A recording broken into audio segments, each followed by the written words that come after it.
Bonus. Trax. 5e monde. Épisode 3. Instabilité gravitationnelle. 13 mois plus tard, la tension entre l'Axe et la population des ruches s'intensifie, car les exactions commises par les forces de l'Axe sont soumises à la censure. Chris, encore endeuillé par la perte de son seul ami, est soldat dans l'armée. Simple caporal, il intervient sur des zones rurales reculées. Considéré sacrifiable par son groupe perdant peu à peu ses repères idéologiques et marqué dans sa chair par les combats, Chris ne sait pas encore combien il sera passablement marqué par cette expérience. Un jour, lui et son escouade sont chargés de déloger des lucioles qui gardent un haut lieu de leur culte, une montagne censée offrir aux lucioles, les plus en phase avec le dit lieu, une vision potentielle de leur avenir. La traque s'est parfaitement déroulée, mais il est impossible pour les soldats de trouver cet endroit particulier censé avoir été creusé dans la montagne. Chris se retrouve devant ce qu'il semble être une porte en pierre. Il cherche un système de déverrouillage, mais rien ne se produit. Une petite luciole humanoïde volante de 15 cm de haut et brillante comme une bougie verte fluo virevolte autour de la porte. Elle voit Chris qui essaie d'entrer. Elle vole en cercle autour de lui, puis s'approche et cherche à le sentir. Elle fait une moue et s'éloigne du soldat. Il a été conclu que les vertus de ce lieu sont donc tout simplement du ressort de la légende. Après ça, les soldats tombent dans une embuscade.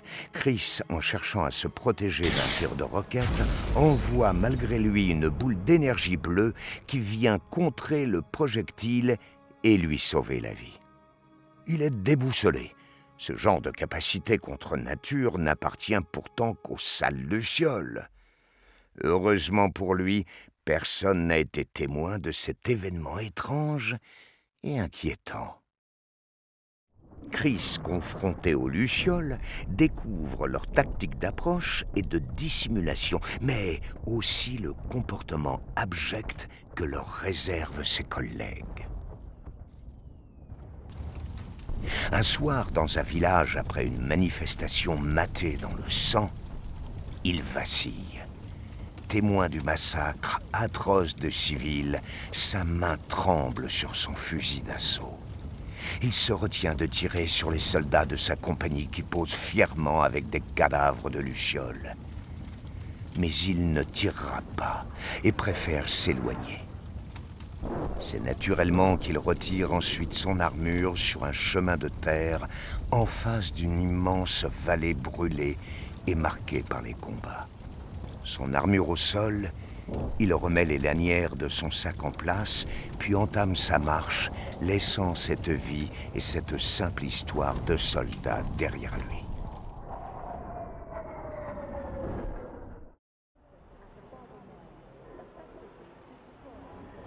Une année s'est écoulée. C'est un jour lumineux, bien que le ciel voilé soit finement pluvieux. Dans une rue marchande de la ruche, le sol de la terre est légèrement boueux et glissant. Dans un carrefour piéton agité, des marchands ambulants proposent de l'alimentaire, des composants électroniques ou biomécaniques. Un homme avec un moignon cybernétique à pointe rotative propose ses services en tant qu'informaticien et cordonnier, tandis que 2 soldats patrouillent dans la foule. Chris porte toujours son uniforme gris de soldat de l'Axe, mais porte par-dessus un léger manteau de cuir à capuche et trimballe un sac usé. Il vaque, allant d'un groupe de badauds à un autre pour se tenir informé des actualités. Une unité de grande taille, enveloppée dans un long manteau noir à capuche, marche dans le dos des citoyens plantés devant les écrans des actualités de l'Axe. Chris est parmi eux, regardant lui aussi passivement la propagande, mais Ses yeux sont soudainement attirés par cette silhouette noire qui passe devant lui. Sa façon de bouger a quelque chose d'intrigant. Chris décide de se rapprocher pour mieux voir cet individu qui semble avoir senti son regard. À l'embouchure d'une rue et du carrefour, la machinerie de sécurité de l'Axe déploie de grandes barrières automatiques, telles des tractopelles dégageant du bétail. Elles compriment les unités et les forcent à se déplacer dans la confusion en ne donnant aucune explication. Chris et l'inconnu se retrouvent bousculés dans la foule au hasard des interactions, mais Chris reste attentif sur l'inconnu qui s'échappe de la mêlée alors que les 2 soldats de l'Axe progressent vers lui. Les soldats lui somment de s'arrêter. L'étranger emprunte alors une vieille échelle rouillée lui permettant d'atteindre le toit d'un immeuble. Les soldats grimpent à leur tour et s'aperçoivent que le fuyard s'éloigne sur les toits suivants. Trop tard. Il lui tire dessus, tandis qu'il s'agrippe de justesse à la gouttière d'un toit supérieur et qu'il parvient à s'échapper. La luciole court sur le toit en direction du bâtiment qui lui fait face et distingue alors une cour où du linge est étendu. Elle bondit et y atterrit en faisant une roulade pour amortir sa chute. Après s'être assuré que d'autres soldats ne sont pas dans la rue grouillante en dessous, la luciole passe par-dessus la rambarde et atterrit dans une flaque d'huile sur le sol de la rue. Au bout de celle-ci, Chris, essoufflé et courant comme un dératé, rejoint l'inconnu. Les 2 unités se regardent hébétées. Mais qu'est-ce que tu veux, toi? Tu nous as suivis depuis tout à l'heure? Ouais.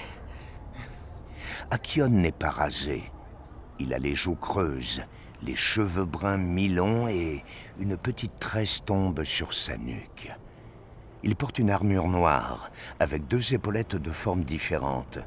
Celle de droite est lisse, légèrement courbée, tandis que la gauche est totalement arrondie. Il porte 2 gants noirs, celui de droite est marqué par le symbole du yin et du yang.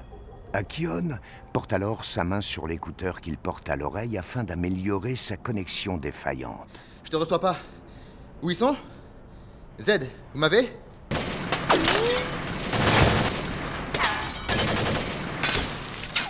Akion s'échappe. Chris le suit. Un mobile noir et cabossé arrive en trombe dans la rue et exécute une manœuvre délicate. L'aéroglisseur se penche sur le côté en freinant, puis se stabilise en faisant valdinguer les poubelles au passage. Akion et Chris arrivent à la hauteur du véhicule et sautent à l'intérieur du mobile qui décolle. C'est un modèle standard. L'habitacle est large, mais on y est vite à l'étroit. L'odeur de tabac froid a depuis longtemps imprégné le cuir des fauteuils et des tapis poussiéreux. Akion est assis à la place du passager, à côté de Z qui pilote. Sur la banquette arrière, à côté de Chris, Iris, une jeune fille aux cheveux mi-longs châtain clair avec des reflets blonds. Le visage rond, un petit nez fin. Ses avant-bras dissimulent quelques ustensiles de survie et des lames. Morad est un jeune homme de la même taille que Iris. Il a la peau mate plus prononcée que la moyenne.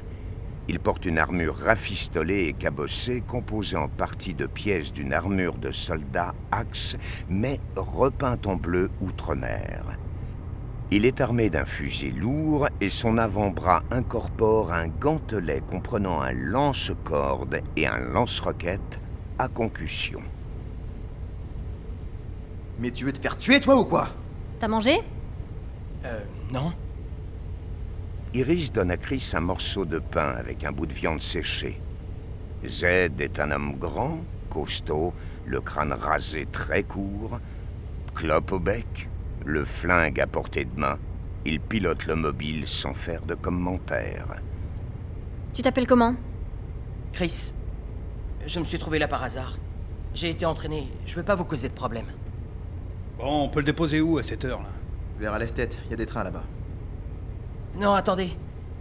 J'ai pas vraiment d'endroit où aller. Laissez-moi rester avec vous. Ouais, c'est ça. Laisse tomber. Je suis très sérieux. Je suis un soldat. J'ai déserté l'armée de l'Axe il y a 2 ans. Je sais me battre. Akion, le dernier rapport d'Angel. Merci. T'es Akion? En guise de réponse, Akion se retourne et regarde Chris, qui ne distingue pas bien le visage du chef Luciole encapuchonné, à part son regard qui passe à travers le trou de l'appui-tête en cuir du mobile. Tu diras à personne que tu l'as vu ici. Morad, t'aurais pas dû l'appeler par son nom. Barrage sur la D17. La 20 est stable. Morad, file-moi une clope. J'en ai plus. Va te faire foutre. Iris, faudra prévenir Bako que le colis sera sur la plateforme Est. C'est parti. Le soleil se couche sur un ciel mandarine loin du trafic et du vacarme citadin.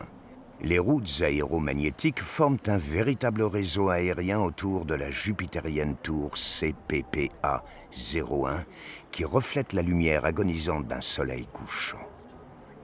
Le mobile des Lucioles est stationné parmi d'autres sur la fameuse plateforme Est. Morad et Iris en inspectent la carrosserie. Alors là, stop. Je vais pas t'aider sous prétexte que la vie est dure. Tu dois te débrouiller tout seul. Je les connais, les mecs comme toi. Tu peux prendre part au combat si tu veux, mais tout seul. Et dis à personne qu'on s'est vu. À chaque fois que quelqu'un avec qui j'ai bossé parle de moi, il dévoile ma position. Faut arrêter avec ça. Vous pensez encourager le mouvement en colportant certaines infos, mais vous aidez l'Axe à nous retrouver. Bon alors, fais voir ce que tu sais faire. Chris crée alors une petite boule d'énergie. Elle est instable. Elle semble vouloir s'extirper d'elle-même. Akion observe attentivement. La petite sphère bleue s'évanouit. Ouais. Bon, c'est pas mal. Tu devrais souffler et relâcher un peu le rachis dorsal. Recommence. Chris refait une tentative. Un léger mouvement d'air accompagne l'énergie fébrile comme une bulle de savon résistant à une brise légère. Non, tu vois, tu penses trop. Akion, on a des nouvelles. Il y a des rumeurs sur l'ouverture des antennes, et le voleur a été signalé plusieurs fois. Le MPR semble aussi s'organiser. On aura des précisions sur le lieu exact plus tard. Très bien. Dis aux autres qu'on part à la planque. Écoute, on rentre ce soir, puis je t'accompagnerai à Tenacelli. Les autres vont sûrement désapprouver, mais tant pis. Merci. Je te présenterai à un maître, Orion. Et puis ensuite, tu réfléchiras à ce que tu feras. En tout cas, j'espère que t'es prêt. Personne n'aura à choisir entre toi et survivre. Ils se dirigent ensuite vers le mobile qui décolle. Ils voyagent de nuit dans un trafic aérien somme toute très calme. Le nuage de pollution partiellement grumeleux donne l'occasion de distinguer les étoiles et leurs systèmes de planètes les plus proches. Le mobile se pose sur un vaste parking public. Le petit groupe se dirige ensuite à pied vers une très grande étendue d'habitation, s'étendant sur des centaines de kilomètres à perte de vue. Ils passent par un petit tunnel de béton qui aboutit sur une épaisse porte blindée en métal. En entrant dans cette planque au plafond très bas, Chris remarque les hologrammes animés fluorescents et éparpillés partout. Sont également visibles les schémas de différents bâtiments, des itinéraires, des plans partiels ou complets de la ruche et des caricatures d'Albacan. La pièce est exiguë, mais suffisamment bien éclairée par des lampes disposées de manière éparse. Le poste de communication est un amas de matériel électronique en tout genre, sur lequel traînent des notes, des photos, des dossiers et un sandwich entamé par Z. La téléphonie mobile, totalement surveillée et contrôlée par l'Axe, a été abandonnée par les Lucioles au profit de postes de communication dont les fréquences doivent être piratées. Chris continue alors peu à peu à prendre conscience de la précarité et du stress permanent infligé aux Lucioles. Z part direct vers le frigo avec Akion. Il l'ouvre et serve les barquettes de repas qui s'y trouvaient. Chris en profite pour détailler Z qui enlève sa lourde armure noire luisante comportant un large protège-cou et d'imposantes épaulettes. Ah, mais saloperie d'armure de merde! Il a un visage marqué, un ptosis, à l'œil gauche. Le geste brusque mais maîtrisé, son charisme intimidant est imparable. Z, j'ai un message pour toi. Je suis ravi. Au fait, Chris, je me suis pas présenté. Je suis Morad. Moi aussi, j'ai déserté l'Axe. J'étais dans la 5B. Et toi? La 3A. Ouais, je connais un gars là-bas. Je travaillais dans l'administration. J'ai vu comment l'Axe fait son maximum pour assécher la ruche. C'est pas tolérable. Moi, c'est Iris. Je suis une luciole. J'ai un petit potentiel, voilà. Je cherche pas vraiment à être la guerrière ultime, mais je lâche pas. Alors? Akion t'a dit où il t'emmenait? Atenacelli. D'ailleurs, faudra pas 10 ans pour l'emmener là-bas, lui. Hein. Attends, l'urgent était de faire partir le paquet. On a bien 1 ou 2 jours avant de repartir. Peut-être. Mais à cause des arcanes de la zone 18, on n'a plus aucun poste de communication piraté. Du coup, on peut pas envoyer l'argent à la compagnie F demain. Pardon, mais le petit mec, là, faut pas trop que ça traîne. Excuse-moi. Hein. Oui, je... Et s'il y a le voleur, on fait quoi? Il a été signalé il y a un peu moins d'1 semaine. Et c'est qui le voleur? Ah, bravo. Il connaît pas le voleur. Oh, la bonne idée d'emmener le gamin.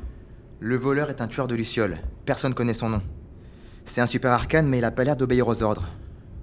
Peut-être qu'il est envoyé par Albacan, mais certains affirment l'avoir vu tuer des soldats Axe. Il est très, très puissant. À chaque fois, il utilise une technique de combat différente. Une technique de combat? Mais je croyais que les arcanes ne tiraient qu'au fusil. Pas lui. Lui, il est programmé pour le combat aux armes. Et il est rudement fort. Il te regarde 1 seconde et il enregistre ton code combat. Et comme il les a tous en mémoire, il emploie la technique que t'es en train d'utiliser. Je l'ai vu faire. C'est impressionnant. C'est peut-être un chasseur de primes? Tu parles. C'est un concept propre humain, ça, la chasse aux primes. Bon, allez vérifier vos identités virtuelles et piratez-les pour demain matin. Et on fait quoi pour le petit lapinou? Je vais l'emmener voir Orion. Ah, carrément. Le convoi peut pas attendre, je regrette. On ira à Atenacelli après. Là, on n'a pas le temps de s'occuper des petites affaires privées. Attends, Z, si c'est pour moi que tu dis ça, alors écoute. Et oh, les gars. Il y a plus grand chose à bouffer ici. Hein. Je propose d'aller au camp Delta demain faire le plein pour rejoindre le MPR à Carfax. Le MPR, c'est toujours d'actualité. Le MPR? Le mouvement pour la résistance. Oui, moi aussi je trouve ce nom un peu à chier. On les rejoint pour définir la prochaine action des Lucioles. D'accord. D'accord. Akion, je sais ce que tu penses. Mais y aller, voir et discuter avec les chefs des Lucioles ne va pas déclencher une guerre demain. Il sera toujours temps de réfléchir à ce qu'on veut faire. D'accord.